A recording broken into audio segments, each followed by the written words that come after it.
Jennifer, you know lots of wealthy men, people. Yes. Well, do you think you could help us raise some campaign contributions? Now, come on. We need dinero. Muy dinero. Herb, in Spanish, that means very money.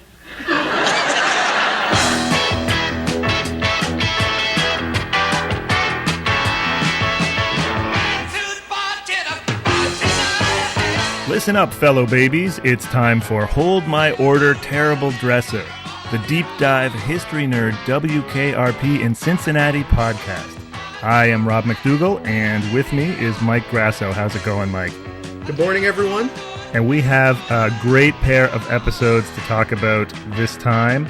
Working our way through the second season of WKRP, and today, Jennifer Falls in Love and Carlson for President.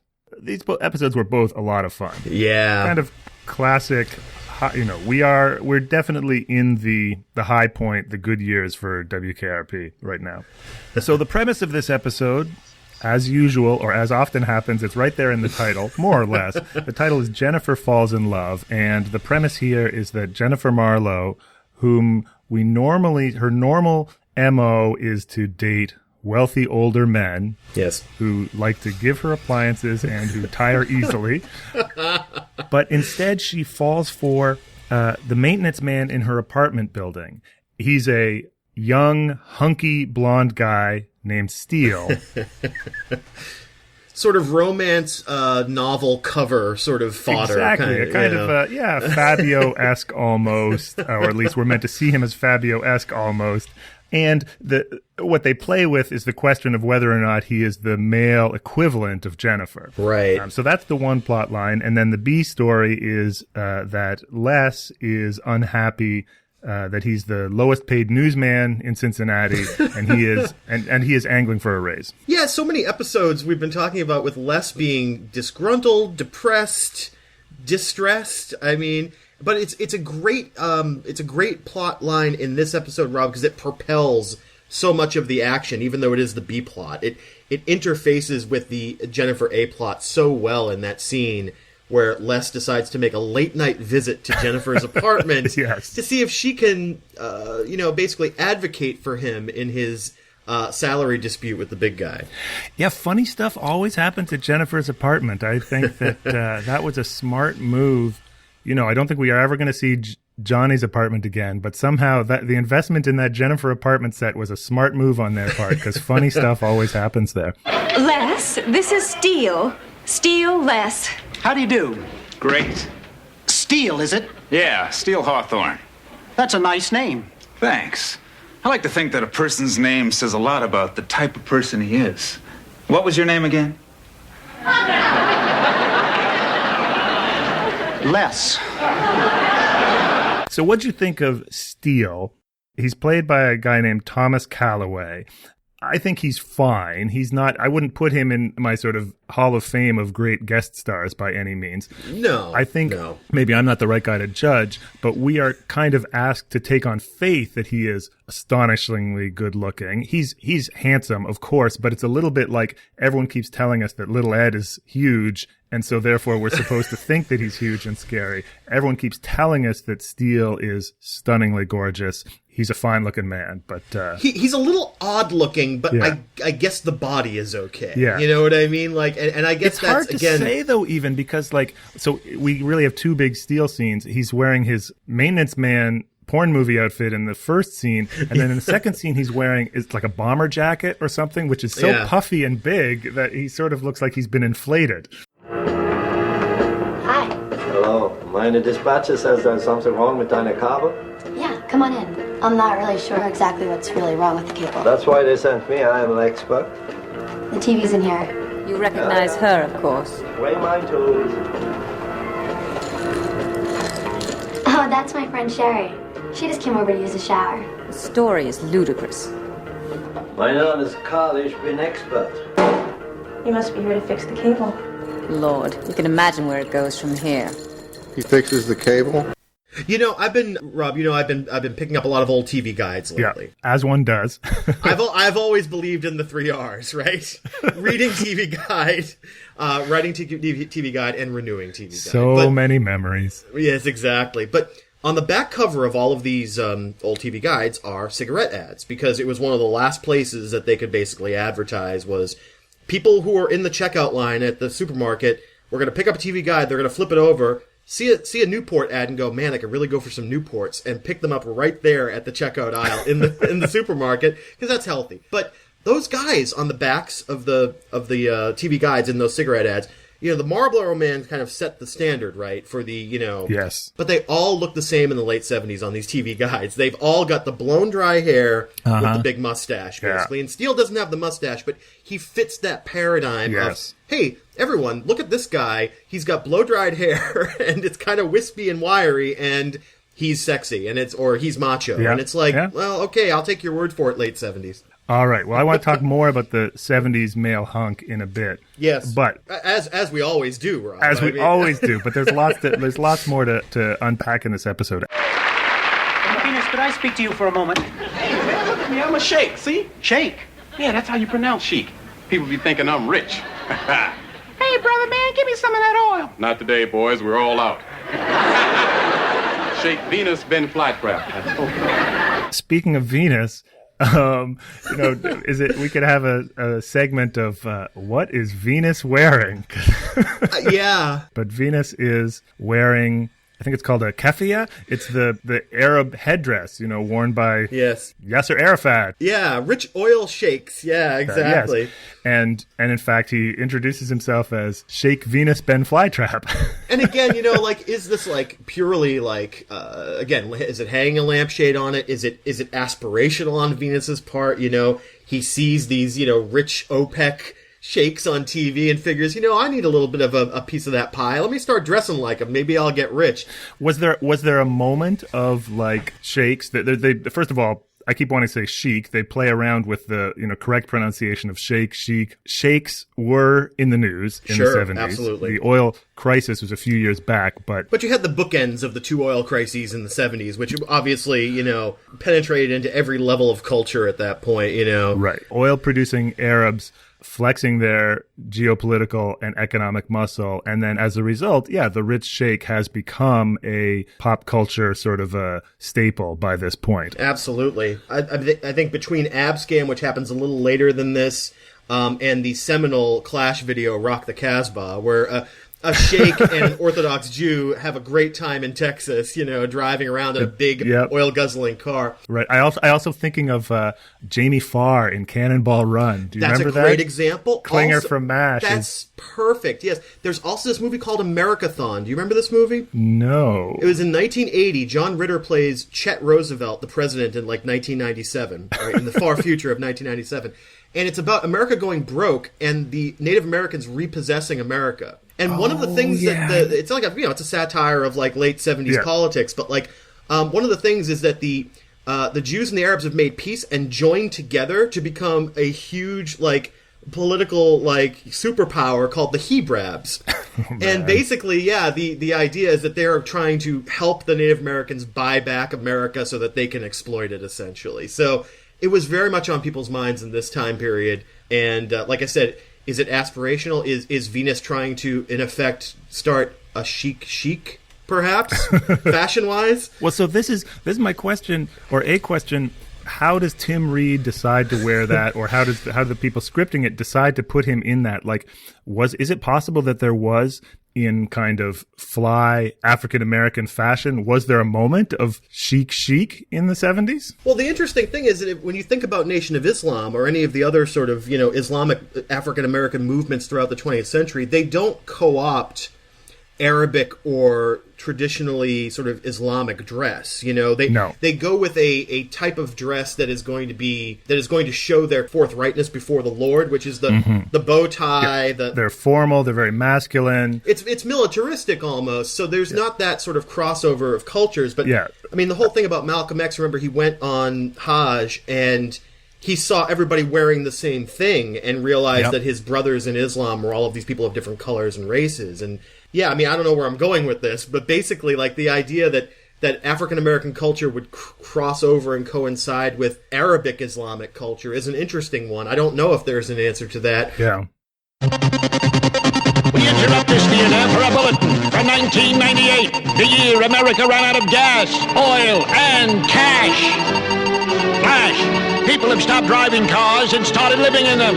Flash, the president has sold the White House, raffled off the tomb of the unknown soldier, and moved into a rundown condo in Southern California. Hi, United States of America. I'm President Roosevelt. This is my cabinet and my old lady. Flash, the city of San Diego has been bought by Mexico. Flash, the Jews and Arabs have joined forces to form the United Hebraic Republic. Bad planning is why your country is in the toilet. Her country is flat broke. I know a way to raise money. A telethon. So we've commented before on the very straightforward descriptive titles of a lot of WKRP episodes. And in a way, we have that with both our episodes this week, except that I would say that both titles are actually inaccurate in interesting ways. This episode is called Jennifer Falls in Love. And that's a funny thing to say. You know, that might have sounded like a great premise for an episode in a pitch meeting or something. Yeah. What if Jennifer fell in love? But this episode is not about Jennifer falling in love. What I think is really interesting about the first half of the episode is it's actually about Jennifer being hot for some guy, which is in some ways more interesting and almost like more subversive of like gender norms and that kind of thing. You can't really get that down to like a title length thing though. Like Jennifer gets the hots for the guy in her building who's the maintenance man. Wouldn't be maybe that would be a Friends title, but it wouldn't definitely be one where that's right. Well, what's he like? Well, he's just wonderful. So good looking. Like a model. Oh. And he has these beautiful white teeth. Oh. And this long blonde hair. Oh. And the cutest... What? No, What? The cutest little derriere you have ever seen. No! Title aside, I think that that's an interesting aspect to this episode, and that the killer place where that is on display, the great scene between Jennifer and Bailey, where Jennifer is telling Bailey about this hot guy that she's into, and they are both way into it. The other week, our friend Lenore on the podcast talking about the great Jennifer-Bailey relationship and the conversations they had. Which has really only gotten deeper and broader in this season 2 so far. I mean... In this season. Yeah. Right, absolutely. So here we have another great conversation between the two of them. Now, it does not pass the Bechdel test, because the Bechdel test is two women talking about a subject other than a man. Yeah. But it's actually progressive in a different, interesting way, I think, because it's two women objectifying a man. I was going to say, like expressing their sexual desire on a pretty superficial appearance level, but it selling it and it not being shamed for it. Yeah. And then of course Johnny comes in and is completely wrong-footed about all this, thinks they're talking about him. So this episode puts female sexual desire front and center. Yeah. And it also puts the objectification of men front and center, because Jennifer makes the comment about Steele's cute little derriere. Johnny immediately, his hands go to his ass, and then, and then when he's trying to figure out who, if not him, who it could be, we have a series of scenes where Johnny is basically checking out all the other guys in the station. So Andy comes in, and for the first time, the show sort of puts a lampshade on, the fact that Andy is a hunk and, wears super tight jeans and has a cute little derriere. Exactly. And then later we have Mr. Carlson.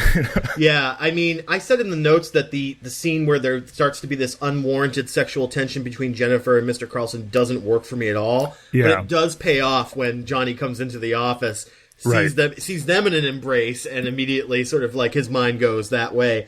But to get back to talking about female desire, I mean, yeah, like, is this blowing through the second wave of feminism right into the third wave? I mean, is Jennifer and Bailey's desire for Steele, whether real or imaginary, depending on who it is in the conversation, is it posited as something that's a genuine reflection on how women talk about men in a sort of, heterosexual attraction way, or is it, male writers, kind of projecting how they talk about women onto women talking about men? It's a little confusing, I realize. Yeah, that's a great question. There's a lot going on here, right?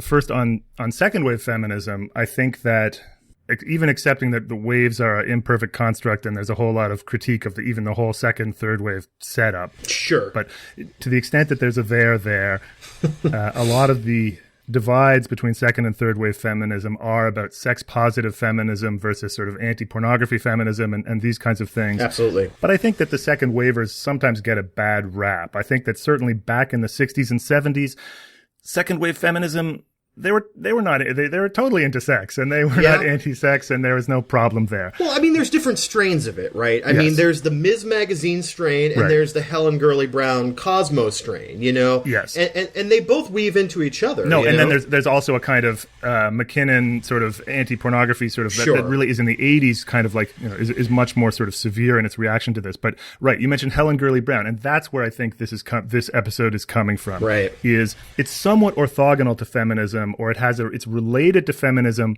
but it's not kind of ideologically pure in any way. It's the sort of pop culture, women empowerment, ladies like sex to feminism in scare quotes of something like Cosmo, right? Yeah. I mean, your sex quizzes, your 10 tips to please your man kind of, Yeah. And these were male writers on this episode, correct? This episode was written by a dude. His name's Will Mackenzie. Mm-hmm. And so this is a man writing this episode, and probably we'll get closer to understanding it if we don't worry too hard about deciding whether it meets all of our 2015 standards for political correctness, right? If we just sort of let it be what it is. Ladies and gentlemen of the jury, who do you find more attractive? Tom Cruise or Mel Gibson? What is the point of all this? Your Honor, I feel so confident of Marge Simpson's guilt that I can waste the court's time by rating the super hunks.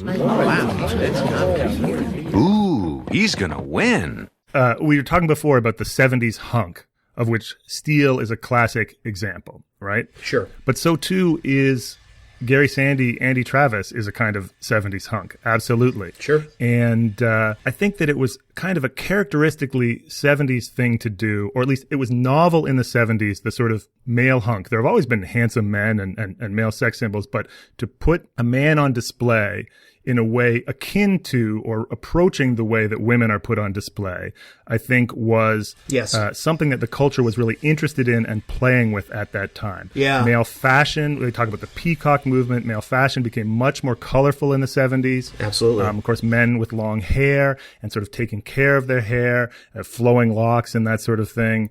The tight jeans, the derriere, the objectification of the male body, the bare chests, chest hair, the sort of 70s aesthetic of macho. Sure. And all these things I think are, that the culture is playing with that and having fun with that. And you see it all sorts of places. Yeah. But the watershed moment I wanted to talk about is 1972. You mentioned Cosmopolitan, Helen Gurley Brown. As that's the classic expositor of this kind of ladies get sexy too, feminism in quotes kind of thing. Yes. As I was saying, the central thesis of Miss Novak's book, Down with Love, is that women will never be happy until they become independent as individuals by achieving equal participation in the workforce. And how do you propose women do this, Miss Novak? By saying, down with love. Love is a distraction. But if women were to stop falling in love, it would mean the end of the human race. Not at all. I said women should refrain from love, CW, not sex. Isn't that the same thing? I mean, for women. It won't be. After they've mastered the 3 levels I've outlined in my book that will teach any woman to live life the way a man does. Level 1. Instructs women to abstain from men altogether, so they'll stop thinking that the pleasures experienced during the sex act are related to love. They're not.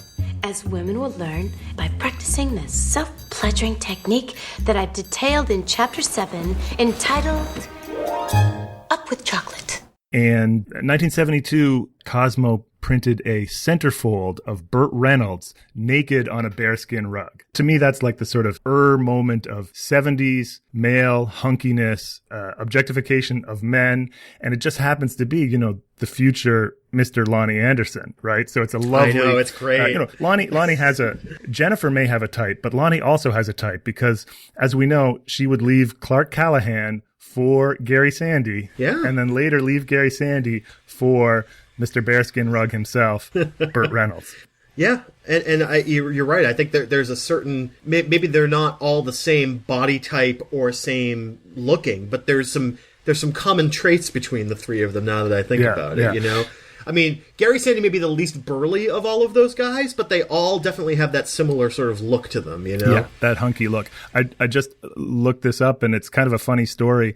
How the picture came about. First of all, Gurley Brown had asked Paul Newman to pose nude in Cosmo, and he had said no. Which is pretty incredible, because he would have probably been in his 40s at that point. I mean, like, early 70s. Yeah, maybe. He's getting up there, you know? I mean, Burt Reynolds probably in 72, he probably was like 25 or something like that. Maybe late 20s, right. So yeah. But then Burt Reynolds was actually hosting, not even a guest, but hosting The Tonight Show. Oh, wow.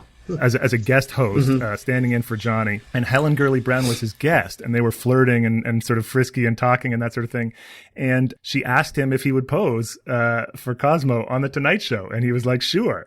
And that poster really made Burt Reynolds' career, too. Yeah. I mean, 72 was around the time of Deliverance, which broke him big, but obviously there probably weren't a lot of women going to see Deliverance, now that I think about it. So the way to kind of get both audiences to kind of recognize you is to be in a very seminal motion picture on one side, and then when Helen Gurley Brown asks you to pose nude, you do it. Yeah. And it's a publicity stunt, basically. Yep. My own personal story about this is that... Oh, no. I know, it's memory lane with Rob.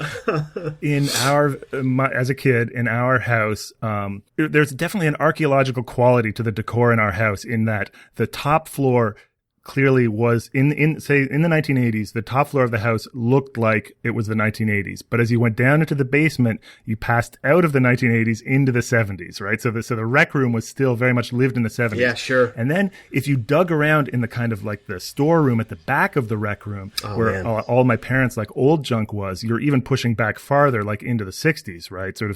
There was a very much an archaeological quality to the house. And in one of those back rooms was a bunch of old posters from like their old apartment, their old university apartments. You know, a bunch of Picasso prints and student fare for like the late 60s. Student fare. Yeah. That Pierre Trudeau poster that I had the picture of my mom staring at. You know, the hunky. Speaking of hunkiness, you know, 1968 Trudeau mania. Well, I mean, come on. When I think hunks, I think Pierre Trudeau. Obviously. How can you not? But. And they did not have the Burt Reynolds poster, but what they did have, I don't know how or when they acquired this, they had a poster, I believe it was a camel lying in the same come hither pose as Burt Reynolds, and the caption, Burt Reynolds, eat your heart out. Oh, right, yeah. And so I discovered this as a kid, you know, I might have been like 10 or something, and I had no knowledge of the Burt Reynolds poster. I had a dim awareness of who Burt Reynolds was from, you know, Smokey and the Bandit or something like that. And boy, it just raised a lot of questions for me.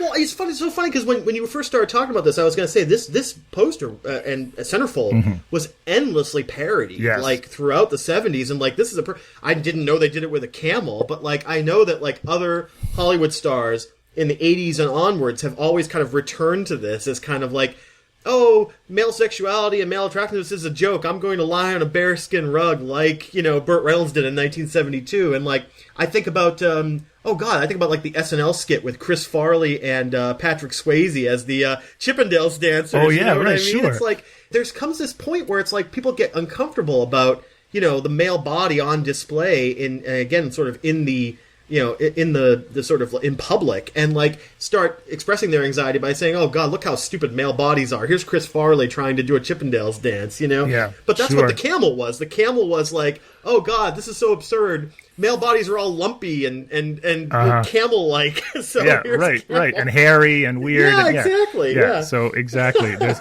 and it's. I mean, I think it's largely men who are uncomfortable with this phenomenon, and so they are reacting and responding.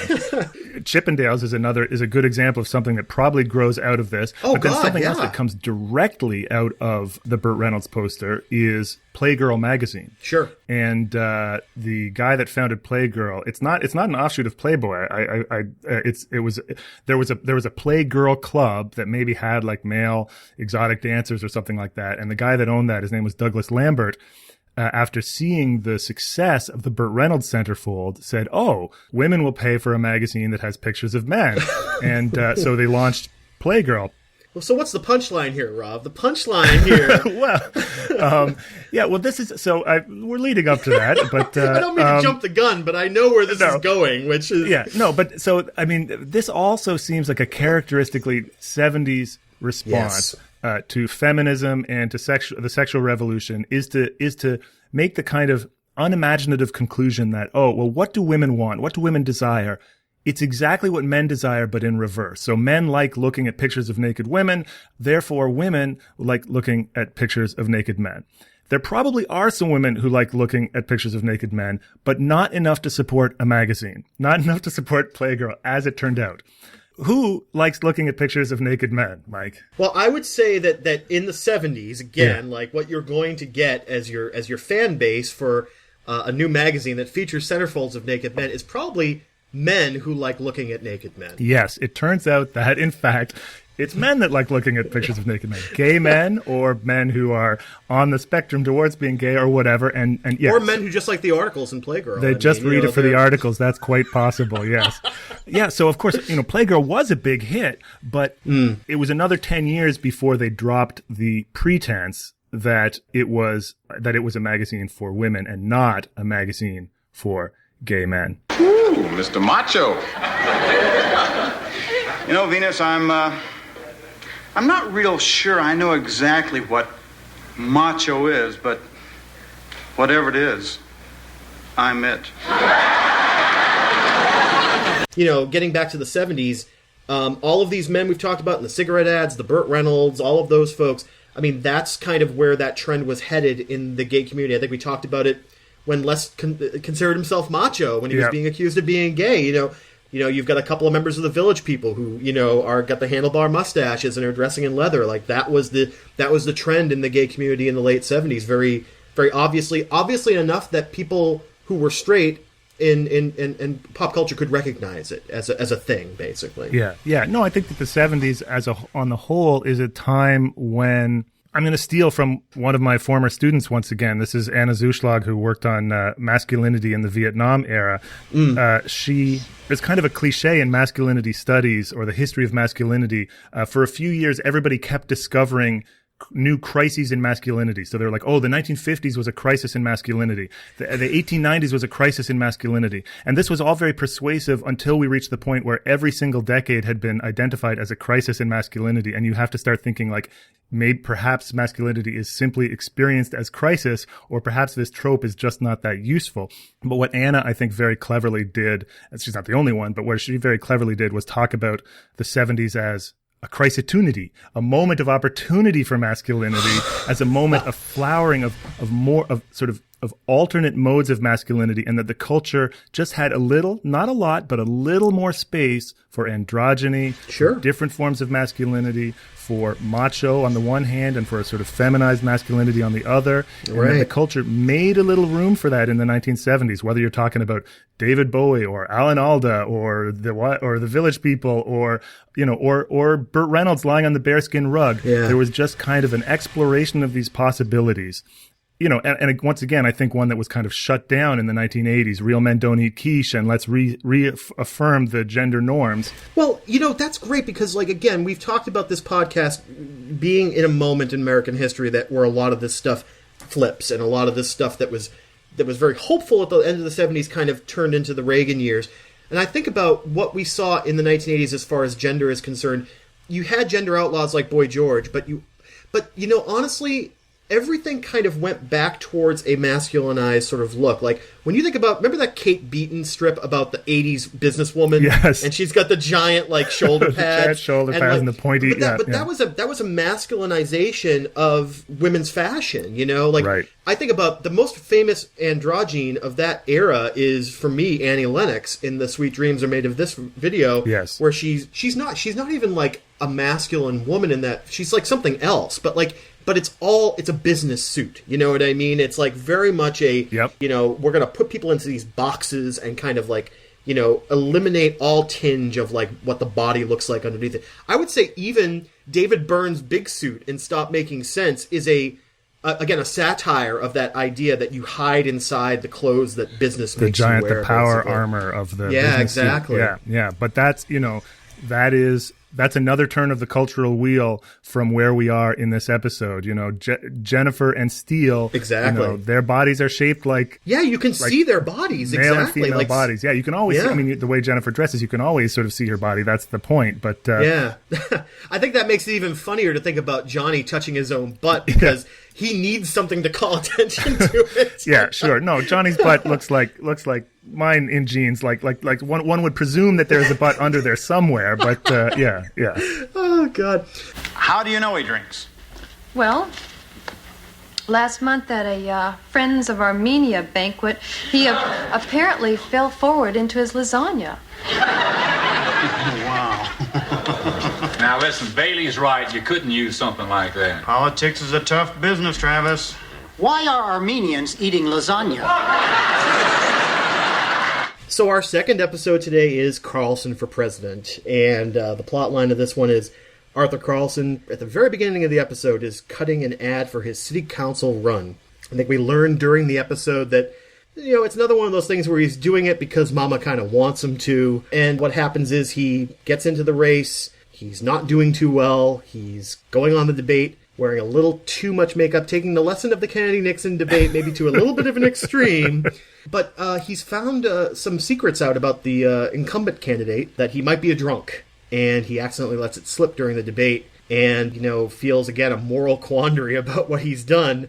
And then intentionally tries in the last 3 minutes of the episode to lose the election, which he successfully does. So happy ending all around, basically. Happy ending all around. That's right. It's a nice solution because, of course, we want to root for Mr. Carlson, but we know that he can't win this election, nor would we want him to be in government. So by the end, we can root for him to lose the election, and it's a nice moment when they do lose big time. What's really interesting is that the motivation of all the people at the station to help him win is that he'll be off at city council 2 days a week, so he'll be out of the office. Yes. Which I thought was really, really cute. But yeah, the whole station kind of pitches in, and Herb takes his natural place as the sort of major domo and campaign manager to the big guy, a position he excels at, I think, being a salesman. Sure, wearing a remarkable red, white, and blue leisure suit. It's great. I mean, again, whether it was intentional or not, it's perfect for the episode. And then Les and Bailey kind of take their roles as journalists and dirt diggers. Yes, it's Bailey. It's Bailey who digs up the dirt. Exactly, as she did with Reverend Ed. Now that I think about it, that's right. With the IRS, you know, man, I want Bailey on my side. She's like a regular Woodward and Bernstein, you know. Although Les has a great moment too. It might even be out of character, but he is remarkably insightful when he tells Mr. Carlson how to answer a question in the debate without answering it. The secret is to appear to answer all the questions when in truth it's all mumbo-jumbo. Here, let me show you. Herb, ask me this question. Surely. Miss Candidate, what is your energy program? Right now, I'm devoting a great deal of time and study to that problem. And I expect to issue a position paper on that. A position that is at once simple, yet complex, flexible, and above all else, fair to every American. And I have thought about that so many times over the years that probably, you know, as an academic, you're always called upon to say that things are simple yet complex. You know, and he does that so well. And then, of course, later Tillman steals his bit. I know, it's classic. We're coming up on the ascendancy of Reagan, and In our season review episode last season, we played a bit from the famous "There You Go Again" debate with Carter and Reagan. And yes, I thought of Reagan when I heard about sort of like just saying a whole bunch of nothing, essentially. Well, so that's right. This episode, we are suspended precisely to steal from Rick Perlstein. We're on the invisible bridge from Nixon to Reagan, right? And that's where this episode is located, because on the one hand, it's an episode about politics as dirty tricks. Politics is a dirty business, and Mr. Carlson's discomfort with that. And then on the other hand, not like Reagan was the first person to do this, but he is the example par excellence of the person who can say nothing in a really compelling, heartwarming way. Well, I'm the big kipper, and I'm here to say that I'm the biggest rapper in the USA. Yeah, my name's Ryan with my DC crew, going on record with a rap for you. Awesome. Tip-o Neal. Awesome. I'm the big kipper, don't mess with me. I'm the baddest rapper this side of DC, with my best girl Nancy as my spouse, rapping to you from that big white house. Nancy. It strikes me that the episode is called Carlson for President, even though he's not running for president, he's running for city council. But the title is appropriate because at every step of the way, it seems like we are seeing references to or comments on presidential politics. That really this episode is about running for president or being president. And in particular, I think it's about, if you're making an episode like that in 1979, it's not so much about Jimmy Carter, but it's absolutely about Richard Nixon. Definitely. One thing I didn't put in the notes, but this felt almost like a Simpsons episode in that there were a lot of pop culture, and again, they were all politics references, but they were references that would have been familiar to a generation that listened to those transcripts of the Nixon tapes that were read by Edie McClurg on her public radio station. Like, all of these lines that became the most famous lines out of the Nixon tapes are chopped and screwed and remixed in this episode. We could do that. That would be wrong. Is one of the most classic moments from the Nixon tape. Right. Or when he asks him, isn't that a Nixon thing when he asks Mr. Carlson asks Herb to get down on his knees and pray with him for guidance? The famous scene from Final Days, from Woodward and Bernstein's Final Days, where it was revealed that Nixon had gone so unhinged by the end that he's asking Henry Kissinger, who's a very sort of secular Jew, to kneel down and pray to God or Jesus with him. It's just one of those classic sort of like moments where all the wheels have come off, basically, and here it's played for laughs, obviously. And Herb's a great Kissinger now that I think about it. You know what I mean? He fancies himself a womanizer. He's like a power politician. Great hair. Just the only thing is the glasses are missing. I think the problem is that, Homer got those glasses when Kissinger dropped them in the toilet. Thank you so much for visiting our plant, Dr. Kissinger. It was fun. We'll let you know if your glasses turn up. No one must know I dropped them in the toilet. Not I, the man who drafted the Paris Peace Accords. So the big turning point in the episode and one of the kind of classic set piece right in the middle of the episode is that Mr. Carlson goes on a TV debate against the other candidates for city council. And boy, this is where they really get their chance to not just make Nixon references, but explore, the whole panoply of politics in the 1970s. It's fantastic. I mean, it's, on one level, it's kind of for us in this era, it's kind of like spot the reference to who real life people we were talking about during this time period. I think about Mitzi, the only female candidate on the dais, expressing these very retrograde anti-feminist views, but there was a real strain of that in American politics at the time with people like Phyllis Schlafly and even Anita Bryant, who had the anti-gay measure in California. People who were, again, part of Nixon's silent majority and were kind of pushing back, who would end up being subsumed into the moral majority in the 80s. Yeah, she's the female anti-feminist candidate. She's written a book about, I don't know, how to please your man or something like that, and she's pushing that.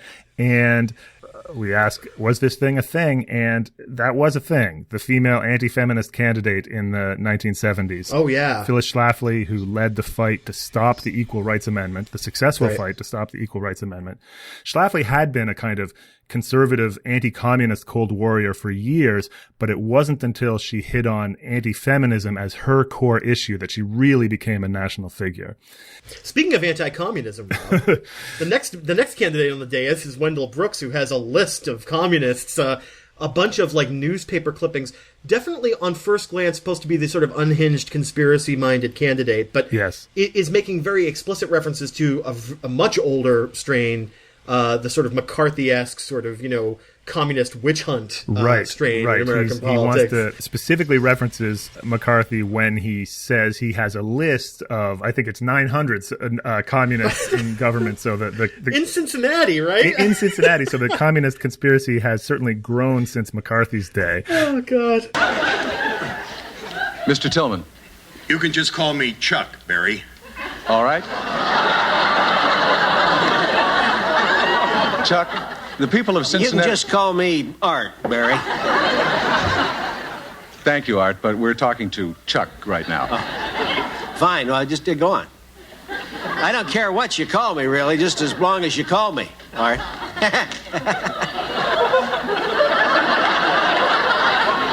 Chuck? Barry?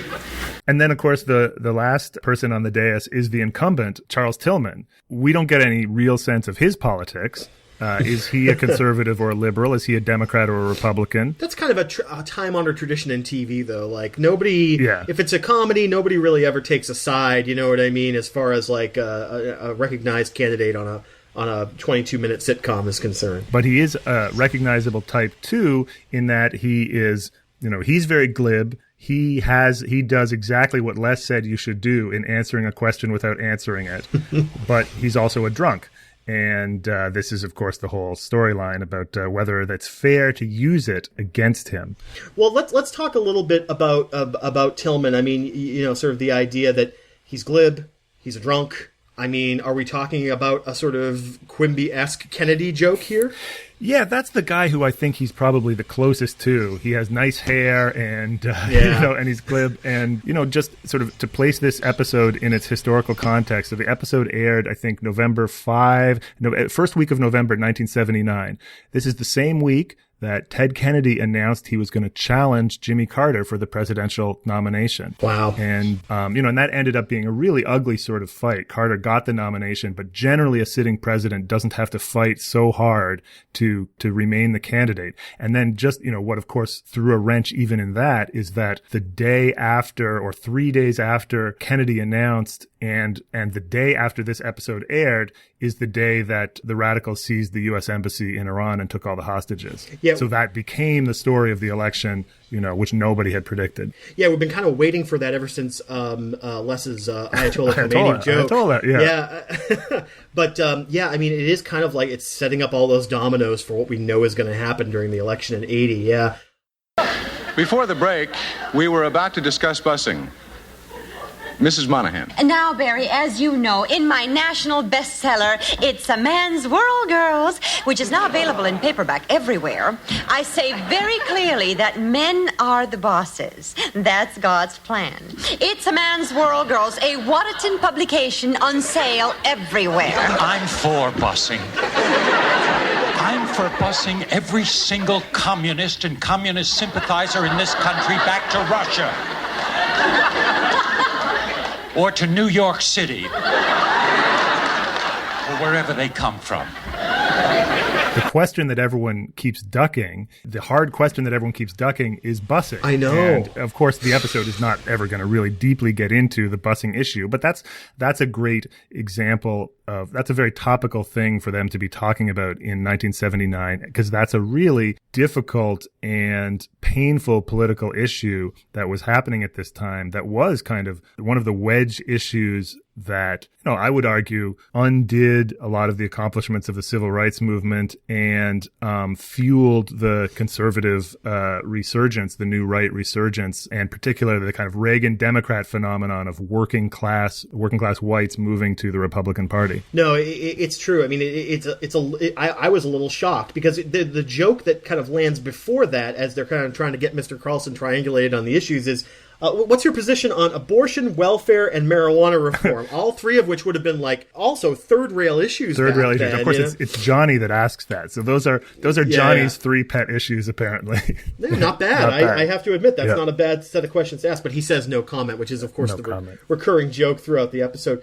But the big guy tries to kind of square the circle on the busing issue really valiantly until, he spills his drink all over. He wonderfully flips his pencil up in the air, too. That's terrific. Yeah, he definitely, between the makeup fiasco and giving him a desk to do all kinds of, fretful things Lots on. Of great. This is prime Gordon Jump physical comedy, To give one other person their props for just a little bit of physical business. I wish I could pick up a phone in as cool a way as Herb does when he picks up the phone to talk to the potential donor. Yeah. He just slams his hand down. Now, if you did that to a 21st century phone, you would break it in half. But old telephones are serious business.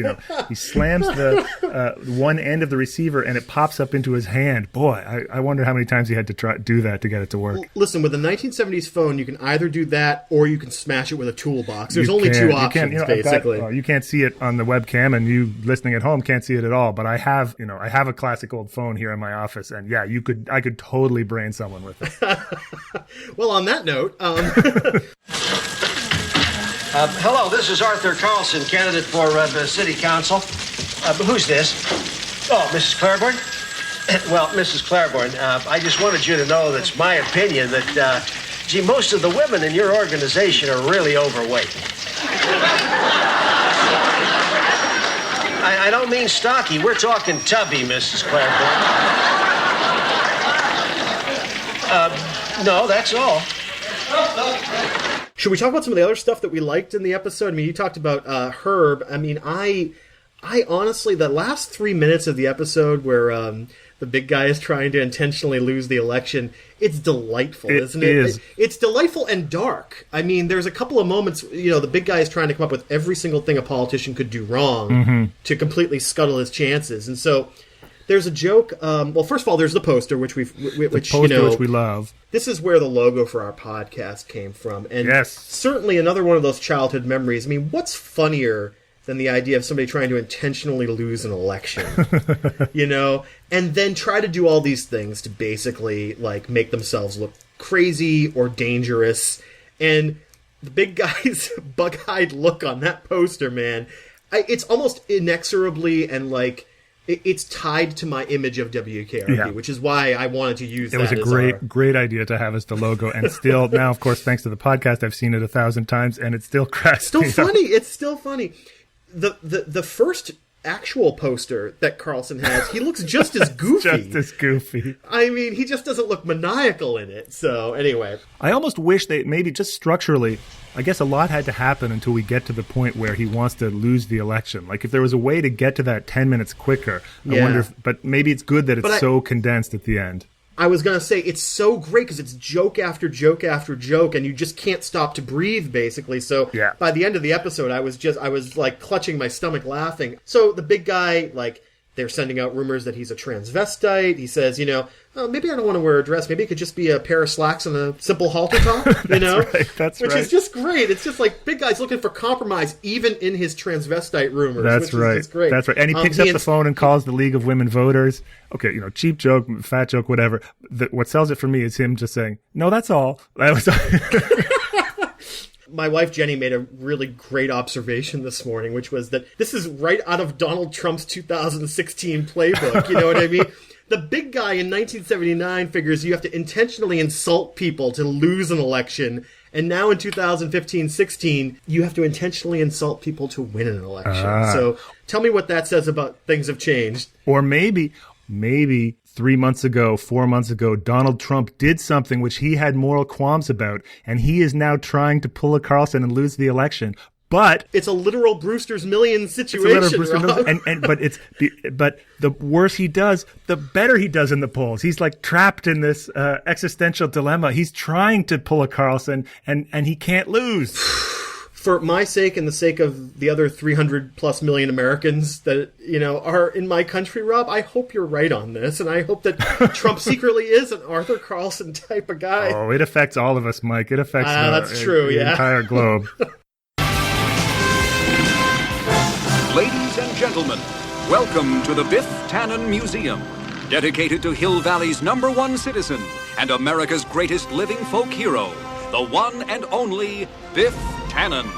Of course, we've all heard the legend, but who is the man? Inside, you will learn how Biff Tannen became one of the richest and most powerful men in America. So I talked at the beginning of talking about this episode, Rob, about the big guy goes into the booth and records this big, long explanation of all of his political ideals, and Johnny ends up recutting it into a completely different ad that really only contains the words, "Hi, I'm Arthur Carlson." But the ad itself is, well, it's just perfect, and it was a moment I had forgotten. A long time ago, in a city far, far away, Arthur Carlson was born. Arthur Carlson, man of destiny. In the decade ahead, America will be in space. Arthur Carlson is already there.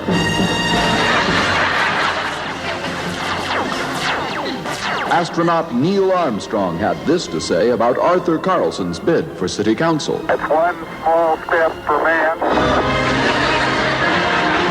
It was the candidate himself who summed it up best when he said, "Hi, I'm Arthur Carlson."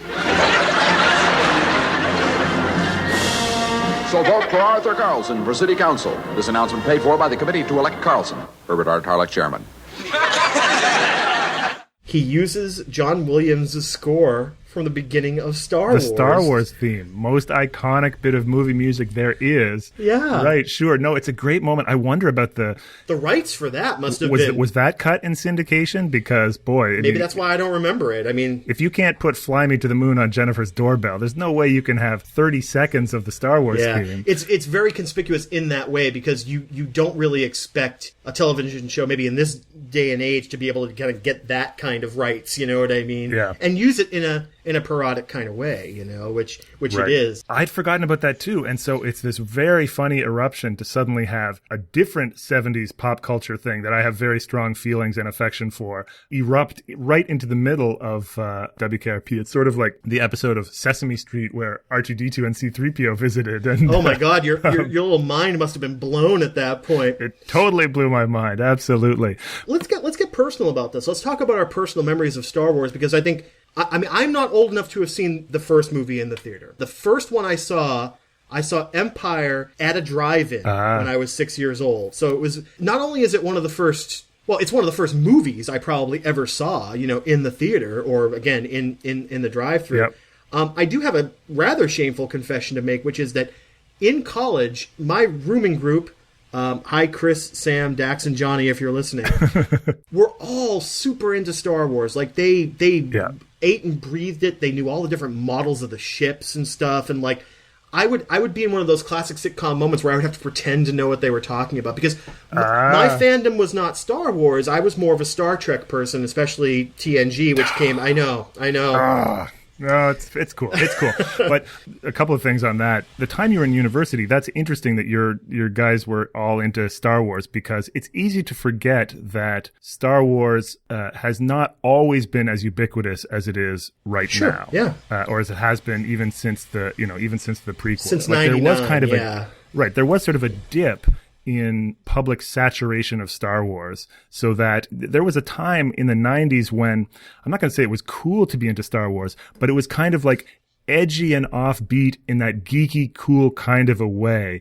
You know, so like in Reality Bites, I think that the Ben Stiller character has a bunch of action figures, and that like signifies him as a sort of Gen X hipster nerd, right? And that's who was into Star Wars then, as opposed to every fucking buddy on the planet who is into Star Wars now. Well, you liked it before it was cool, Rob, is what it really boils down to. That's what I'm saying. The thing about Star Wars in that period was that you kind of had to delve back into it and kind of grab some of the trivia and like, you know, the whole, like, the mystique of Boba Fett, for instance, was ruined by the prequels. Everybody says that. And the reason why is because Boba Fett doesn't appear a lot in Empire and Jedi. Yeah. I mean, in Jedi, he's there for the first kind of sequence in Jabba's palace. It goes down like a punk, obviously, yes. But you didn't know a lot about it. Sure. And so that made him intriguing, and you wanted to know more, but you didn't want it to be explicated to you. You wanted to kind of puzzle it out. And Star Wars had that kind of like arcana sort of like feel to it. Like you were delving in, and all the expanded universe stuff that came out in the 80s and 90s, I mean, that's all well and good, but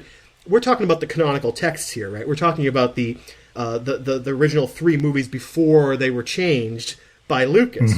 So when the new editions came out, we went to go see it in the theater, and this was after I graduated from college. It was like 98, I think, right before the prequels came out. And I was so unfamiliar with the original movies that when the new stuff came on, I'm like, is this new? The moan that went out from the audience when they saw it, like the first time, like nobody went ooh and ah, they went ugh. Yeah. Like, and even at that moment, you knew that something that they treasured that was very much buried in their subconsciousness was being kind of messed with, and that. Yeah. I think that was the beginning of the end for Lucas, was that moment where he decided to rewrite people's childhoods. The whole joke about George Lucas ruining my childhood, it's a thing. I mean, it's overwrought, obviously, but people feel strongly about it. Yeah. So what about you, Rob? When did you first see Star Wars? Right. Okay. So to take this back into the 70s and into the era of WKRP, and I had to do a little detective work to even figure this out, because I remember seeing Star Wars in the theater as a very young kid, and I remember who I saw it with, this friend of mine from kindergarten, but the math didn't work out because Star Wars comes out in 1977, and I wasn't in kindergarten then, and for a long time I was confused about that until I realized that in 1978. They just released it again. Yeah. They just took it they just put it in the theaters again. And so my parents took me to see Star Wars a year late. And, that's completely believable of my parents, that it would take them a year to like, oh yeah, you might want to see this. So I saw it a year late, but I clearly remember it. Wow. So I have the classic memory that kids my age do of like, just sort of understanding in the moment. Oh, this is what I love now.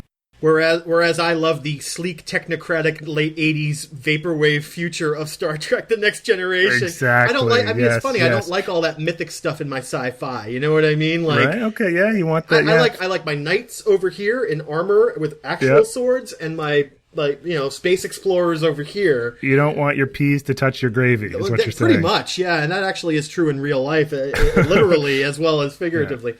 So we all imprint, of course, on the things that hit us at the right time, right? So I always say that like I watched The Simpsons in exactly the right place and time to be like a Canadian university student in the early 1990s. And in the same way, I feel like I was the right age to love Star Wars at exactly the right moment.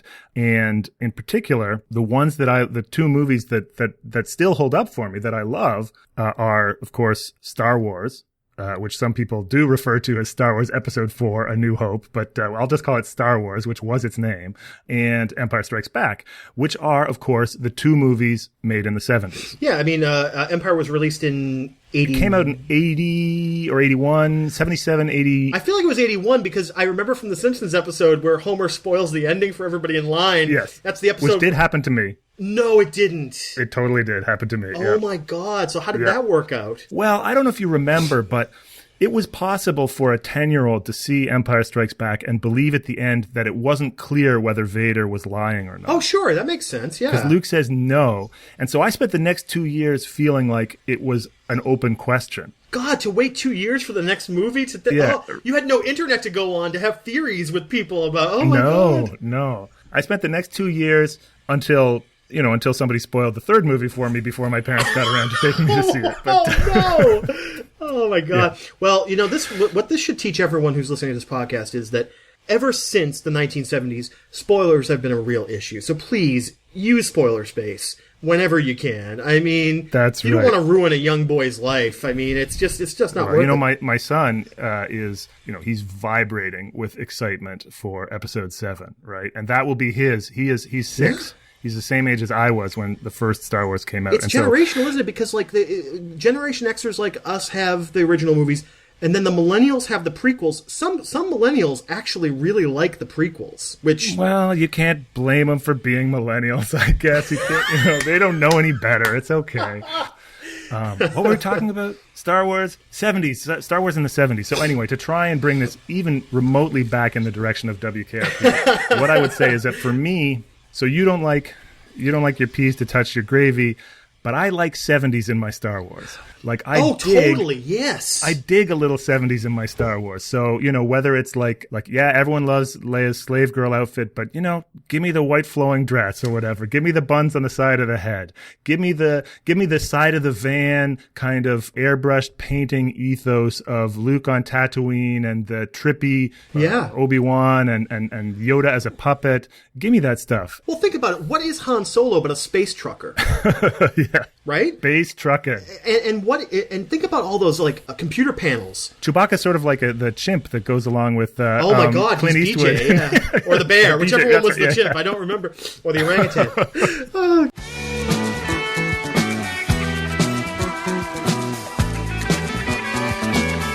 Hey, thanks for listening, everybody. We'll be back soon with more WKRP riffs and memories. If you like this well enough to listen to the whole thing, tell somebody about it. We're online at holdmyorderterribledresser.com, which, believe it or not, wasn't taken. We're also available on iTunes, and we always appreciate your iTunes subscriptions, reviews, ratings, and downloads. So get on there and give us some stars. Good day, and may the good news be yours.